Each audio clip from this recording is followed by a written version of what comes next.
Kollywood star hero Kamal Haasan ప్రస్తుతం సినిమాలతో పాటు రాజకీయాల్లోనూ బిజీగా ఉంటున్నారు. తాజాగా ఈ దిగ్గజ నటుడు మరోసారి తన గొప్ప మనసును చాటుకున్నారు. కలెక్టర్ కావాలని కలలు కంటున్న ఓ పేద విద్యార్థినికి అండగా నిలిచారు. కుడి చేత్తో చేసిన సాయం ఎడమ చేతికి తెలియకూడదంటారు పెద్దలు. లోకనాయకుడు హీరో కమల్ హాసన్ విషయంలో ఈ మాట నిజమనిపిస్తోంది.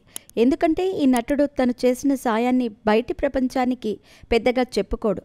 ఆయన ఇప్పటికే కమల్ సాంస్కృతిక కేంద్రాలను ఏర్పాటు చేసి వేలాది మందికి విద్యాదానం చేస్తున్నారు. అయితే కొన్ని సందర్భాల్లో కమల్ సాయం పొందిన వారు ఏదో వేదిక మీద హీరో గారి గొప్ప మనసు గురించి చెబుతూ ఉంటారు.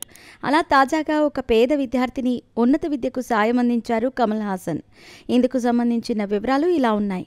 తమిళనాడులోని రామనాథపురం జిల్లా పాంబన్ సమీపంలోని తెర్కువాడి మత్స్యకార గ్రామానికి చెందిన శోభన అనే విద్యార్థిని చదువులో చాలా వరకు చురుకు. కానీ తండ్రి మత్స్యకారుడు, తల్లి ఓ పీతల ఎగుమతి కంపెనీలో రోజువారీ కూలీగా పనిచేస్తోంది. ఇలా కడుపేదరికం మధ్యన ఆర్థిక పరిస్థితులు సహకరించకపోయినా +2 పరీక్షల్లో 562 మార్కులు సాధించి డిస్టింక్షన్లో ఉత్తీర్ణురాలైంది శోభన.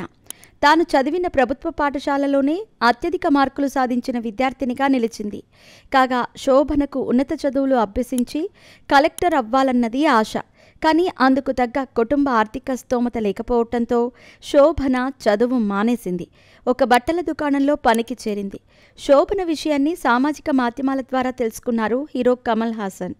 వెంటనే ఆమెను తన కార్యాలయానికి పిలిపించారు. తన ఆధ్వర్యంలో ఉన్న కమల్ సాంస్కృతిక కేంద్రం ద్వారా విద్యార్థిని ఉన్నత విద్యకు అయ్యే ఖర్చులకు ఆర్థిక సాయం చేశారు. అమ్మాయి సివిల్ సర్వీసెస్ పరీక్షలు రాసే వరకు కావాల్సిన ఏర్పాట్లు చేశారు. తన సంరక్షణలోనే గ్రాడ్యుయేషన్ పూర్తి చేసి ఆపై సివిల్ సర్వీసెస్కు కావలసిన ఆర్థిక వనరులు ఏర్పాటు చేస్తానని శోభనకు మాటిచ్చారు. దీంతో ఆ విద్యార్థినితో పాటు ఆమె కుటుంబ సభ్యులు సంతోషంలో మునిగిపోయారు.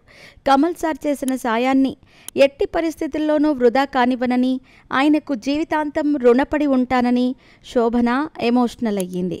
ప్రస్తుతం ఇందుకు సంబంధించిన ఫోటోలు, వీడియోలు సామాజిక మాధ్యమాల్లో తెగ వైరల్ అవుతున్నాయి. కమల్పై అందరూ ప్రశంసల వర్షం కురిపిస్తున్నారు.